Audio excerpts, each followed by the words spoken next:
ধন্যবাদ। আসলে তো মানে আমাদের একটাই আকাঙ্ক্ষা ছিল যে এমপিও আমাদের স্বীকৃতিপ্রাপ্ত সচল সকল শিক্ষা প্রতিষ্ঠানের এমপিও নীতিগত সিদ্ধান্ত মাননীয় শিক্ষা উপদেষ্টা মহোদয় শিক্ষা সচিবালয় মেনে নিয়েছেন এবং মে মাসের মধ্যেই ইনশাল্লাহ এই ব্যাপারে আমাদের চূড়ান্ত রেজাল্ট দিয়ে দেবেন বলছেন এবং জুলাই মাস থেকে আমাদের বেতন দেবেন ইনশাল্লাহ।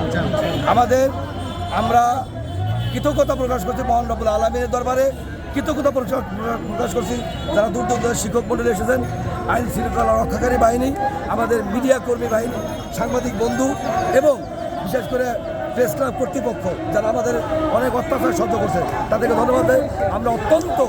আমরা খুশি হয়েছি, আমরা আনন্দিত হয়েছি।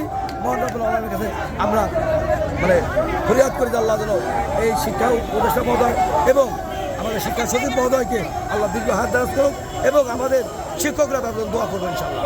মাননীয় যিনি মানবতার ফেরিওয়ালা একজন মাইক্রো ক্রেডিট প্রোগ্রামে যিনি নোবেল পেয়েছেন, এই নোবেল বিজয়ী প্রফেসর ডক্টর ইউনূস